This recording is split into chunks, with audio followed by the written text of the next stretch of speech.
여러분 안녕하십니까? 여러분들과 함께 회로 이론을 공부하게 된 박상현 교수입니다. 반갑습니다.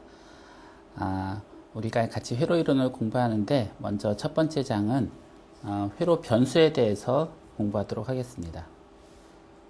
회로 변수라고 하면 이제 회로에서 취급되는 값들을 의미하는 것이겠죠. 그래서 여기서 다루는 내용들이 우선은 회로 이론을 취급하는 좀 더 큰 범위에서의 우리가 공부하는 전기공학, 전자공학 쪽에 대한 개요들을 좀 나누도록 하겠고요. 그 다음에 어떤 공학이나 과학 분야에서 쓰이는 국제 단위계에 대해서 공부하도록 하겠습니다. 그리고 우리가 실제로 공부하는 이 회로 이론에서는 회로를 해석하는 것이 주된 일인데요. 회로를 해석한다는 게 어떤 것인지에 대해서 살펴볼 것이고요. 그 다음에 전압과 전류에 대해서 볼 것입니다. 회로에서 가장 중요한 두 개의 변수가 전압과 전류이죠. 그래서 전압에 대해서, 전류에 대해서 볼 것이고요. 그 다음에는 기본적인 회로 소자에 대해서 보는데 그 중에서 특히 이상적인 기본 회로 소자.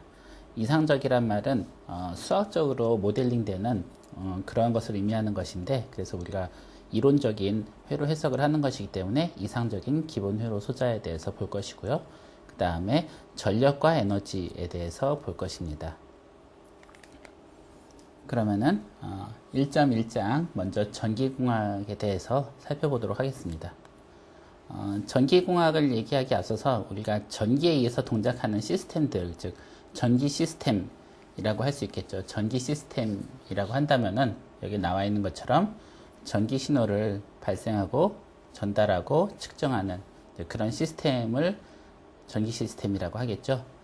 그래서 예를 들어 통신 시스템이나 컴퓨터 시스템이나 제어 시스템이나 전력 시스템 또는 신호 처리 시스템 등등 이런 것들이 전기 시스템의 예가 되겠고요. 사실 전기 시스템은 지금 언급한 것들 어떤 특정 한 가지 영역에 속해 있을 수도 있지만 두세 가지 이상이 결합돼서도 많이 쓰입니다. 그래서 자기가 관심 있는 분야에 대해서 물론 깊이 연구하고 공부해야겠지만은 또 자기하고 직접적으로 관련이 없는 부분이라 하더라도 어느 정도 이해를 해두어야지 서로 다른 엔지니어랑도 협조해서 일을 할 수 있게 되기 때문에 그런 것들에 대한 이해가 전반적으로 필요하겠죠.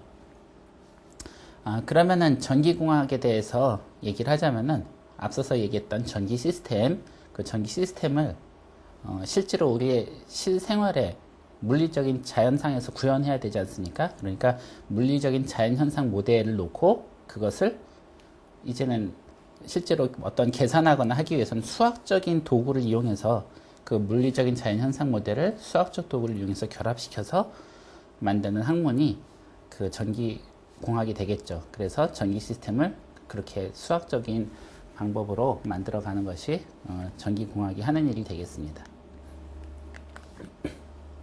자, 그러면은 회로 이론, 우리가 공부하는 이 과목 이름이 회로 이론이죠. 그래서 회로 이론에 대해서 말하자면은 아까 얘기한 그런 전기 시스템에서 나타나는 회로, 즉 전기 회로는 실제 전기 시스템의 수학적인 모델이 된 것입니다. 즉 어떤 전기 제품 시스템 이런 것들을 수학적으로 모델링한 그러한 자체를 전기 회로라고 말한 것이죠. 그래서 우리가 하는 이 회로 이론이라는 것은 이 전기 회로를 취급하는 것인데, 사실은 전기 회로를 취급하는 좀 더 제대로 된 좀 큰 범위의 이론은 전자기 이론입니다. 왜냐하면 전기는 단순히 전기뿐 아니라 자기하고 함께 돌아가기 때문에 전자기를 함께 취급해야지 원래는 올바른 결과를 얻을 수 있어요. 하지만은 그 자기 영역까지 함께 포함해서 전자기를 함께 수학적으로 해석하는 것이 굉장히 수학적으로 복잡합니다. 그래서 특별한 경우에는 전자기를 전체를 취급하지 않고 전기 부분만 취급하는 이 회로 이론을 하게 되는데요. 그래서 회로 이론은 전자기 이론의 특수한 경우에 해당됩니다. 지금 그 특수한 경우, 즉 회로 이론을 적용해도 되는 그런 특별한 경우가 어떤 경우냐면 전기 효과들이 하나의 시스템 전체에서 순간적으로 전체가 동시에 발생되는 그러한 작은 시스템일 때라는 의미인데요. 그걸 다른 말로 집중 정수 시스템이라고 합니다. 그래서 이 집중 정수 시스템에 대해서 잠시 설명하자면은 그 전기 시스템에서 사용되는 신호 파장의 10분의 1보다 작은 크기 이렇게 말하고 있는데, 이 말에 대해서 좀 더 얘기를 하자면은 어떤 여기서 말한 전기 신호의 파장, 그런데 전기 신호라는 게 이런 식으로 신호 파장이 생기게 되죠. 그러면 파장이라는 것은 가장 높은 부분과 가장 높은 부분 사이에 이 거리가 파장이 되겠죠. 이 파장의 길이가 얼만큼인지를 어떻게 구해야겠습니까? 이 파장, 뭐 람다라고 물리에서 많이 쓰죠. 이 람다라고 하는 것은 주파수하고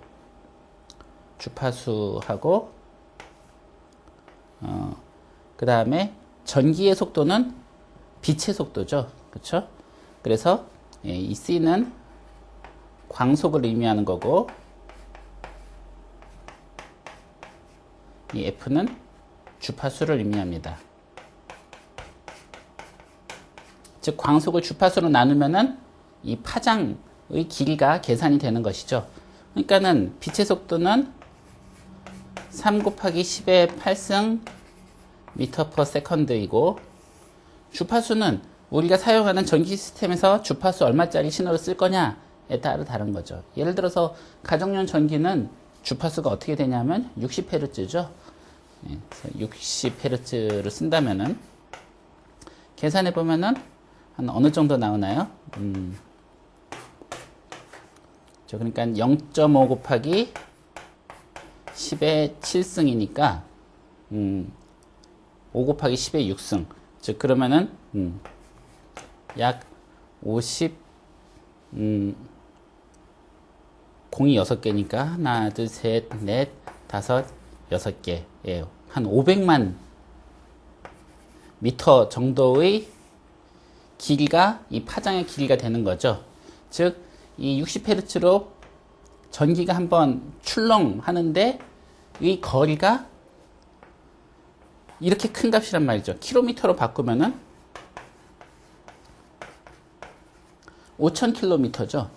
즉 5000km 가야지 한번 이렇게 되는 정도의 큰 거리란 말이죠. 지금 근데 여기서 말한 건 이 전기 신호 파장의 10분의 1보다 작은 크기.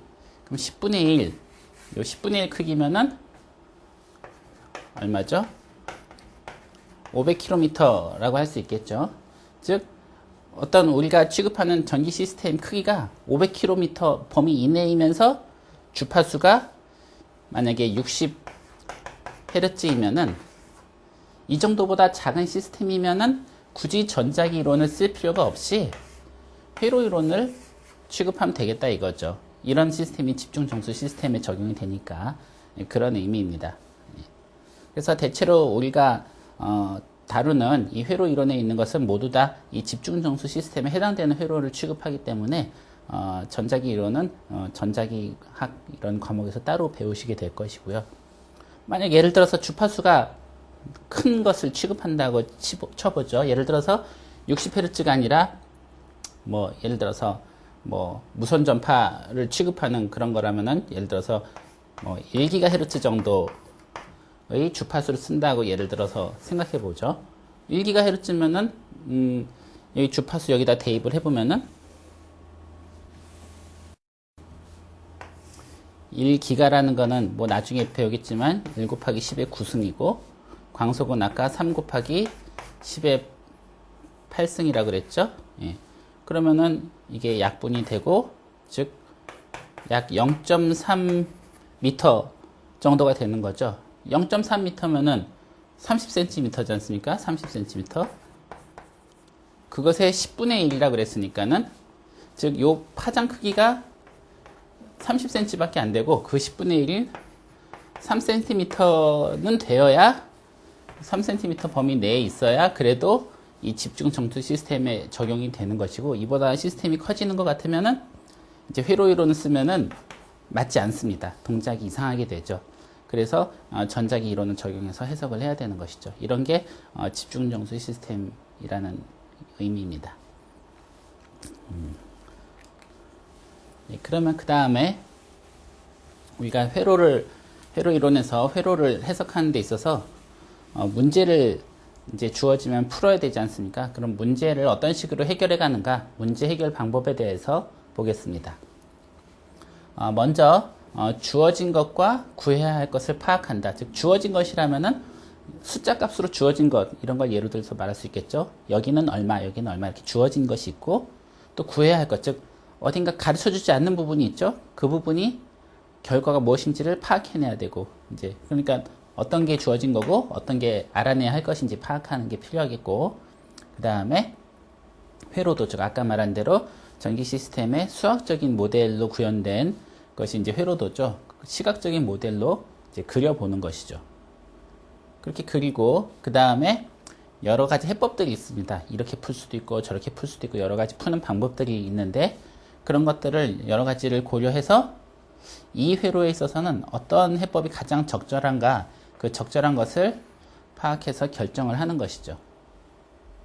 그렇게 해서 결정했으면은 그 다음에는 계산을 해야겠죠. 계산을 해서 계산한단 말은 아까 얘기한 대로 이 회로도 자체가 수학적 모델이기 때문에 그 해법도 결국은 수학적으로 해법을 해나가는 것이거든요. 그러니까는 수학적으로 계산해야 되겠죠. 계산을 정확하게 해서 어떤 답을 내놓게 되는 것이죠. 뭐 그것이 문제 해결 방법이라고도 할 수 있겠는데요. 거기다가 좀 더 보태자면은 우선 좀 창의력이 필요합니다. 뭐 창의력이라고 한다면 예를 들어서 우선 대안을 좀 가질 수 있어야겠죠. 예를 들어 원래 생각한 대로 계산했는데 잘 안 풀릴 수 있는 것 아닙니까? 그러니까 그럴 때는 그 다음에 또 다른 해법으로 또 해보는 이런 식의 대안들이 필요하겠고 또 정말 어렵고 잘 안 되는 것 같을 때는 어떠한 유사 문제를 좀 활용할 수도 있어요. 지금 내가 풀려는 거하고 좀 비슷하게 생긴 문제가 요런 식으로 푼다. 그 풀이법이 있으면은 그걸 따라서 한번 풀어보는 것이죠. 그렇게 함으로써 지금 취급해야 될 문제도 해결이 될 수도 있고 또는 어떨 때는 직관력도 필요합니다. 그러니까 자 이거를 어떻게 풀면 좋을까 어떠한 좀 정해진 공식적인 방법이 아니라 좀 새로운 방법으로 직관적으로 아 이건 이런 거 아닐까 하고 새롭게 생각해서 해나갈 수 있는 이런 것들이 직관력이 되겠죠. 또는 이제 지금 정 안 풀리면 좀 놔뒀다가 나중에 다시 풀어보면은 그때는 아무리 해도 생각이 안 나도 뭔가 생각이 나기도 하거든요. 등등 뭐 이러한 창의력이 필요하겠고 그 다음에 또 하나는 그 풀었던 해답에 대한 검증이 필요합니다. 즉 그 값이 타당한가 즉 말이 되는가 말도 안 되게 너무 큰 값이나 너무 작은 값이나 하여튼 좀 이상한 값이 나올 수도 있거든요. 그러면 안 되겠죠. 그 다음에 물리적으로 실현이 가능한가 예를 들어 어떤 결과가 나왔는데 이게 도저히 예를 들어서 뭐 가정용 전기에서 써서 이렇게 들어가는데 뭐 말도 안 되는 어떤 그런 물리적으로 실현이 불가능한 어떤 동작을 하게끔 값이 나올 수 있지 않습니까? 그러면 안 되겠죠. 또 다른 해법으로도 같은 결과를 얻는지 아까 얘기한 대로 해법은 여러 가지가 있는데 A라는 해법으로 풀었을 때 이런 결과가 나왔으면 B라는 해법으로 풀어도 똑같은 결과가 나와야 되는 것이거든요. 그렇죠? 예, 그것을 통해서 검증하는 게 중요합니다. 네, 다음 1.2장 보겠습니다. 1.2장은 국제 단위계입니다. 아까 얘기한 대로 과학과 공학 분야에서는 여러 숫자 값들을 취급하기 마련인데 그런 것들에 대한 단위가 통일이 되어 있지 않으면은 다른 사람들, 다른 엔지니어들, 다른 분야의 사람들하고 의사소통이 잘 안 되겠죠. 또 국가 간에도 전통적으로 쓰는 여러 단위계들이 서로 다릅니다, 사실. 그래서 그런 것들을 통일하는 게 필요합니다. 뭐 예를 들어서 우리나라에서 무게를 취급할 때 뭐 근수로 재기도 하고 뭐 미국에서는 온스로나 파운드 뭐 이런 거 재기도 하고 그러지 않습니까? 이런 게 통일이 안 되면은 서로 간에 학문적인 교류를 할 수가 없죠. 네, 그래서 국제적으로 이제 인터내셔널 시스템 오브 유니트 이거 뭐 프랑스어로 쓰면은 시스템이 먼저 나고 인터내셔널이 뒤에 나와서 SI라고 하는데 SI 단위계라는 말도 많이 씁니다. 네, 그래서 아까 말한 대로 국제적인 동일한 단위를 사용해서 엔지니어들 간의 정확한 의사소통이 가능하게끔 하기 위해서 만들어진 단위계입니다. 그래서 이 국제 단위계에는 먼저 기본 단위계가 있습니다. 기본 단위계는 어떤 물리적인 양을 표현하는 가장 기본이 되는 어떤 물리적인 그런 영역이 있어요. 예를 들어서 여기에 보면은 총 7가지가 나오죠. 길이, 질량, 시간, 전류, 연력학적인 온도, 물질의 양, 광도 이렇게 7가지로 구분해서 있는데 우리가 익숙한 단위 명칭들도 있죠. 예를 들어 길이는 미터, 질량은 킬로그램, 시간은 초, 전류는 암페어. 그 외에도 우리가 물리 시간에 배웠던 온도는 켈빈도를 씁니다. 그래서 물질의 양은 몰 쓰고 광도는 칸델라 이렇게 쓰죠. 그래서 이 명칭에 대해서 기호를 이런 식으로 쓰죠. 이 M자가 이렇게 대문자로 나왔는데 보통 소문자 M을 많이 쓰죠. 이거 나중에 자료에선 고치겠습니다. M으로 이렇게 미터를 표시하고 무게는 킬로그램 이렇게 kg 이렇게 쓰고 물론 g일 경우엔 g라고도 쓰겠지만요. 그 다음에 초는 s 이렇게 쓰고 암페어는 대문자 A 그 다음에 켈빈도 절대 온도를 말하는 거죠. 섭씨로 치면은 영하 273도가 0도에 해당되는 것이죠. 이게 K죠. 그 다음에 몰, MOL 이렇게 쓰고 광도는 CD 이렇게 쓰죠. 그래서 이런 7가지의 기본 단위계를 이용해서 그 외의 다른 어떤 필요한 단위계를 또 만들어냅니다. 그것이 뭐냐면은 유도 단위계입니다. 즉 기본 단위계를 이용해서 SI들을 결합해서 구성하는 것이 유도 단위계가 됩니다. 그래서 그 몇 가지들이 있어요. 아까 우리가 그 신호 주기 같은 거 얘기할 때 주파수가 있었죠. 주파수는 헤르츠 쓰죠. 이건 일반인들도 많이 아는 단위이죠. 즉 이 헤르츠라고 하는 것은 1초 동안에 진동이 몇 차례 있었냐. 그렇기 때문에 그 초의 역수에 해당되는 값이 됩니다. 그래서 S의 마이너스 1승 이렇게 쓰죠. 그 다음에 힘, 뉴턴이라는 단위를 쓰죠. 이 뉴턴이라는 새로운 단위는 사실은 기존에 있던 기본 단위계인 킬로그램 곱하기 미터 퍼 세컨드 제곱 이것을 뉴턴에 해당되게 되니까는 이 단위를 쓰는 것보다 이렇게 뉴턴이라는 단위를 따로 만든 것이죠. 그 다음에 에너지 또는 일에 해당되는 단위 줄이 있죠. 줄은 뉴턴 곱하기 미터. 전력은 와트. 와트는 줄 퍼 세컨드. 지금 보시면 그럼 이 공식들이 사실은 이 양의 값 자체가 어떤 의미냐를 사실은 내포하고 있는 것이에요. 예를 들어서 전력은 에너지가 1초 동안에 얼만큼이냐 그것을 의미하는 것이라는 걸 알 수 있는 것이죠. 예를 들어서 에너지는 줄은 뭐냐 힘이 얼만큼의 거리로 주어졌느냐가 에너지 또는 줄에 해당되는 거고 그런 식의 의미가 다 있는 겁니다. 그래서 이 공식을 잘 살펴보면 이 양 자체가 어떤 의미냐를 이해하는 데 도움이 많이 되죠. 또 전하라고 하는 어떤 전기적인 양이 있습니다. 그것은 쿨롱이라는 단위를 쓰는데 그거는 암페어 곱하기 세컨드. 그래서 전류가 몇 초 동안 흘러갔느냐 그것이 전기가 간 양을 말하는 것이죠. 그걸 전하라고 그러고 그 다음 전위, 볼트. 전위는 뭐 전압이라고도 하죠. 볼트는 줄 퍼 쿨롱. 즉 1의 양이 1쿨롱, 전하 1쿨롱당 얼만큼의 에너지가 있느냐 그것이 곧 전위가 되겠죠. 그 다음에 전기에는 저항이라는 값이 있습니다. 옴이라는 값이 있어요. 기호는 이렇게 대문자 오메가 그리스기 오메가를 쓰는데 그것은 전압 나누기 전류 값이 되고요. 그 다음에 전기 컨덕턴스라는 게 있습니다. 컨덕턴스는 이 옴의 역수예요. 그래서 V 나누기 A가 아니라 A 나누기 V가 됐죠. 그래서 단위는 이름은 지멘스라고 하고 이렇게 대문자 S로 쓰고 이렇게 합니다. 그래서 이런 유도 단위계가 있는데 아까 말한 대로 기본 단위계를 몇 가지를 결합해서 새롭게 유도해낸 것이 유도 단위계죠. 그 다음에 표준 접두사가 있습니다. 표준 접두사라는 것은 여기서도 얘기하듯이 어떤 값이 너무나 크거나 또 너무나 작아서 너무 크다는 건 예를 들어서 이렇게 뒤에 공이 한참 붙어야 되는 값을 너무 큰 값이라고 말할 수 있죠.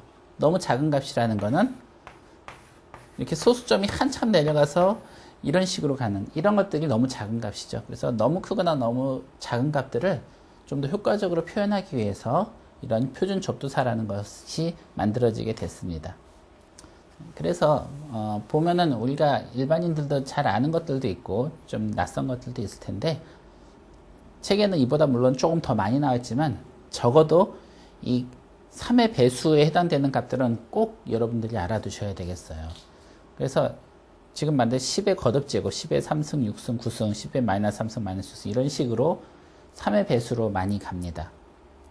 자, 그럼 먼저 이제 쉬운 것부터 시작하죠. 이 밀리, 즉 소문자 m으로 쓰는 것은 10의 마이너스 3승이에요. 예를 들어서 뭐 미터가 있는데 0.001m다. 그러면 이것을 이 밀리 기호를 활용하면 어떻게 되냐면 1 밀리미터 이렇게 쓸 수 있겠죠. 이 밀리의 의미가 곧 10의 마이너스 3승, 즉 소수점 3개만큼 이동한 것에 해당되는 거니까 이런 식으로 줄여서 쓰는데, 이거는 사실은 뭐 초등학교만 나와도 이 개념은 다 알죠. 사실은 이 밀리를 이렇게 쓴다는 것. 그럼 더 작은 값, 즉 소수점이 3개가 더 가는 더 작은 값일 경우에는 이 마이크로라고 그리스 기호 뮤를 이용해서 마이크로라고 표현합니다. 사실 다른 기호들도 보면 대부분 첫 글자를 따다 쓰고 있는데 여기 밀리에서 벌써 m을 썼기 때문에 마이크로도 m 쓰면 안 되니까 그리스 기호 뮤로 대신 쓴 거죠. 그래서 이 뮤는 10의 마이너스 6승, 그 다음에 나노 n 쓰고 10의 마이너스 9승, 또 피코는 10의 마이너스 12승 이런 식으로 쓰죠. 자, 그러고 이번엔 큰 수 쪽으로 가보면은 K는 킬로, 킬로도 일반인들이 잘 알고 있죠. 예를 들어서 또 미터 얘기를 하자면 1000m는 1km 이렇게 되죠. 그렇죠? 킬로미터, 킬로그램 등등 이런 식으로 킬로 많이 쓰죠. 그 다음에 메가는 대문자 m을 씁니다. 이 소문자 m하고 구분돼서 m 이렇게 쓰고 10의 6승. 저 뭐 메가라는 말도 사실 요즘은 많이 쓰죠. 뭐 IT가 많이 보편화되면서 이런 단어 많이 알죠. 기가도 G, 이것도 그쵸? 많이 컴퓨터나 이런 데서도 많이 나타나는 접두사니까는 잘 아시죠? 10의 9승이 되겠고, 그 다음 T, 테라는 10의 12승. 그래서 이렇게 3, 6, 9, 10 이렇게 킬로, 메가, 기가, 테라. 그 다음 반대로는 밀리, 마이크로, 나노, 피코. 적어도 요 4개씩은 여러분들이 정확하게 이해를 하셔서 잘 활용하시면 좋겠습니다. 자, 그러면은 지금 다뤘던 국제 단위계를 이용해서 예제를 하나 한번 보도록 하겠습니다.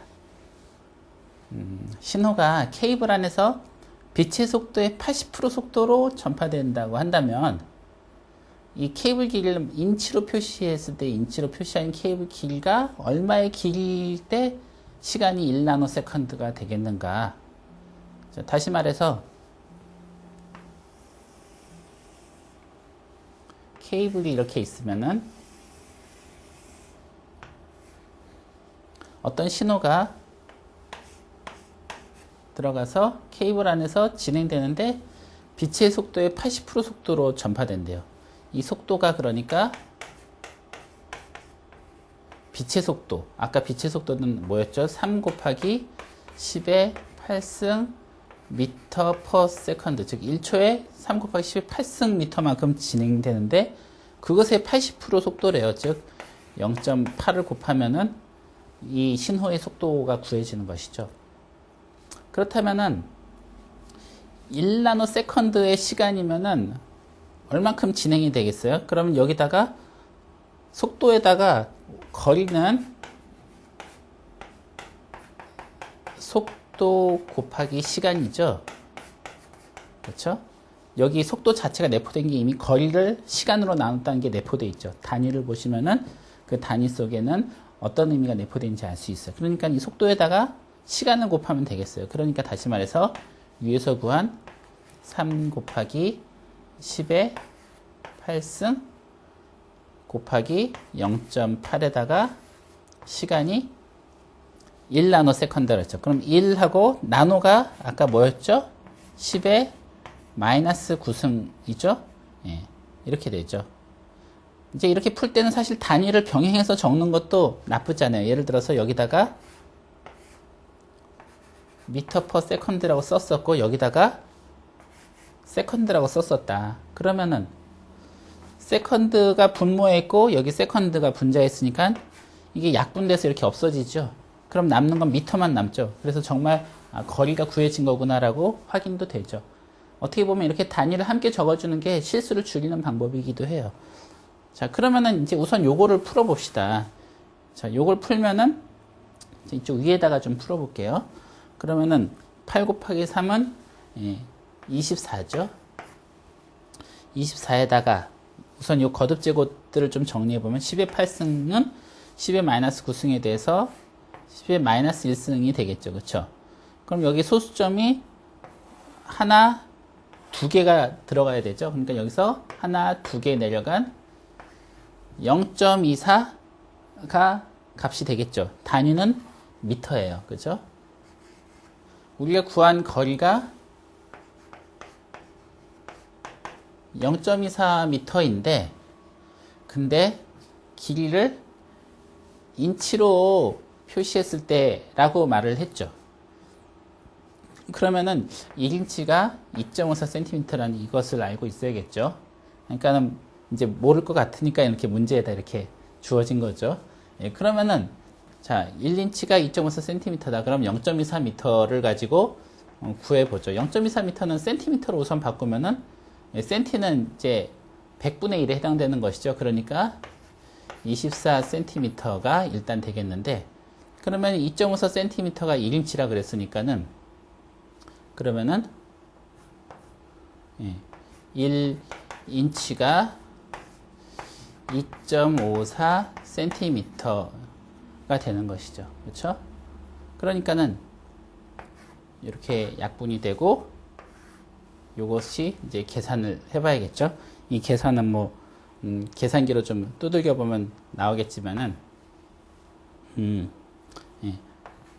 9.45 인치가 되겠습니다. 뭐 물론 여기서 직접 초등학생들 하듯이 계산을 할 수도 있는데 그냥 이렇게 계산 결과를 직접 냈습니다. 그래서 답이 이게 되겠죠. 인치로 표시한 케이블 길이가 얼마일 때, 즉 9.45 인치면은 1나노세컨드다. 뭐 여기서는 우리는 사실 한국 사람은 센티미터가 더 익숙하죠. 24cm 동안 이 전기 신호가 쫙 가는데 1나노세컨드, 즉 10의 마이너스 9승, 아까 없어졌지만 10의 마이너스 9승초.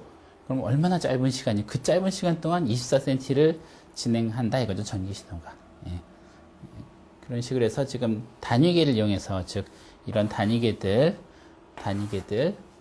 이런 것들을 이용해서 또 이제 아까 그 나노가 10의 마이너스 9승이라는 이러한 크기를 의미하는 표준 접두사 이런 것들을 이용해서 실제로 어떠한 원하는 결과를 구해내는 이런 것들을 예제로 같이 해봤습니다. 네, 이번에는 그러면은 회로 해석에 대해서 좀 살펴보도록 하겠습니다. 우리가 전기 회로를 설계하는 것에 대해서 먼저 전반적으로 살펴보고 그 가운데서 그럼 회로를 해석한다는 건 무엇인지 이렇게 보도록 하겠습니다. 그래서 전기 회로를 설계한다고 한다면 먼저 요구사항이라는 게 있습니다. 즉 어떤 이런 필요가 있어서 이런 물건이 필요해, 이런 것이 요구사항이 되겠죠. 그래서 그 물건은 이렇게 동작하고 이러이러한 어떤 결과를 얻어내고 이런 것들이 구체적으로 나오겠죠. 그렇죠? 그럼 거기에 맞춰서 설계 명세가 나옵니다. 이 설계 명세라는 것은 예를 들어서 뭐 어떤 정도의 전기를 공급받아서 어떤 동작을 해서 구체적으로 뭐 예를 들어 화면에 뭐가 뜬다면 화면 뭐 해상도는 어떻고 뭐 전압은 어떻고 등등 이런 구체적으로 숫자적으로 표현할 수 있는 어떤 규격이 나타나죠. 그것을 설계 명세라고 하겠죠. 구체적인 것이. 그러면은 이 설계 명세가 나오면은 거기에 맞춰서 물리적인 통찰력을 이용해서 어떤 개념을 수립해야 됩니다. 즉, 그래서 그러한 앞에서 말한 이런 설계 명세가 구현이 되려면은 이러이러한 어떠한 것들을 사용해서 이런 물건이 만들어져야겠다는 그러한 것이 모델링이 돼야 되는 거죠. 물리적인 모델링이. 그러면은 그것을 가지고 어떻게 해야 되냐면은 이제 회로 모델을 만들게 됩니다. 회로 모델이라고 하는 것은 아까 우리가 그 회로 이론에 대해서 얘기할 때도 얘기했지만은 이런 물리적인 어떤 개념이 수학적으로 모델링 된 거죠. 즉 수학 문제로 만들어서 풀 수 있는 이제 그러한 형식의 회로가 회로 모델이 되는 것이죠. 그래서 이렇게 회로 모델이 만들어지면은 이런 회로 모델이 이제는 회로를 해석을 해야 되는 겁니다. 지금 여기에 회로 해석이란 말이 이제 나오는데요. 우리가 이제 회로 해석 얘기했지 않습니까? 즉 이렇게 수학적인 모델에 대해서 실제로 앞에서 말한 이런 설계 명세대로 잘 동작하는지를 수학적으로 해석을 해보는 거죠. 그래서 뭐 더하고 빼고 곱하고 나누고 막 계산을 해서 이론적으로 수학적으로 원하는 결과대로 동작을 하는구나 라는 결론을 얻어낼 수 있어야 되는 거죠. 만약 그게 제대로 되는지 안 되는지 그런 해석에 근거해서 문제가 있으면 고쳐나가야겠죠. 그러한 정제 과정이 필요한 거죠. 그래서 계속 이 과정이 반복되는 거죠. 회로 해석해보고 문제가 있으면은 또 어떤 값을 좀 고쳐보고 구조를 좀 변경해보고 그렇게 해서 이 설계 명세하고 일치되게 동작하는 회로 모델을 만들어내는 것이죠. 이렇게 이론적으로 다 끝나면 이제 어떻게 하는 거죠? 실제로 물건을 만들어 보는 거죠. 물리적인 시제품을 만들어 보는 거죠. 앞에서 나온 그런 모델을 가지고 직접 부품을 갖고 또 회선을 구성하고 해서 만들어 봅니다. 그렇죠? 그렇게 만들어내고 나면은 이것을 어떻게 제대로 잘 도는지 실험적으로 측정해야 되는 거죠. 즉 실제로 어떠한 전기값을 넣어보고 어떤 주변 환경 변화를 가해보고 그런 식의 어떠한 실험적으로 측정할 수 있는 어떠한 계속적인 입력을 넣어줬을 때 이게 제대로 동작하는지를 살펴봐야 되는 것이죠. 그래서 그 제대로 동작하는지를 이제 측정해 보는 거죠. 그래서 잘 돌아가는지, 즉 설계 명세에서 요구한 대로 원하는 입력값에 대한 원하는 출력값이 나오는지 검토해보고 문제가 있으면은 고쳐야 되겠죠. 그런 과정이 정제 과정이죠. 이 정제 과정은 여기서 이루어질 수도 있는 것이고 여기서 뭔가 고쳐가서 또 고치고 아니면 이쪽에선 더 이상 고칠 게 없다. 근본적으로 여기서 잘못된 것일 수도 있는 것이거든요, 사실. 그러면은 다시 이쪽으로 돌아와서 또 여기서 또 고쳐진 다음에 이쪽으로 넘어야 되고 이럴 수도 있는 것이죠. 예를 들어서 어떤 것은 수학적으로, 즉 이상적으로 머리로는 구현이 가능한 건데 현실 세계에서는 도저히 안 되는 것들이 있을 수 있거든요, 물리적으로는. 그렇기 때문에 그럴 때는 거기에 맞춰서 다시 새롭게 모델링을 해야 되는 것이죠. 그래서 이런 과정들을 거치는 게 전기 회로를 설계하는 전체 과정에 해당되는 것이죠. 그럼 이 전체 과정 중에서 우리가 다루는 이 회로 해석이라고 하는 건 사실은 이 부분에 해당되는 것이죠. 어떤 주어진 회로 모델에 대해서 수학적으로 해석을 하는 것이 이것이 우리가 보는 이 회로 해석에 해당되는 것이죠. 그래서 이 회로 해석에 대해서 다시 얘기하자면은 아까 얘기한 대로 주어진 설계 명세에 대한 수학적인 모델이 바로 그 회로 모델이죠. 이 회로 모델을 수학적인 기법에 근거해서 동작 특성을 예측하는 것이다. 그래서 이 회로 해석이라고 하는 것은 아까 말한 그 수학적인 기법으로 이 회로 모델이 잘 동작할지 그 동작 특성, 뭐 책에는 동특성이라고도 했는데 그 동작 특성을 예측하는 그것이 회로 해석이라고 할 수 있겠습니다.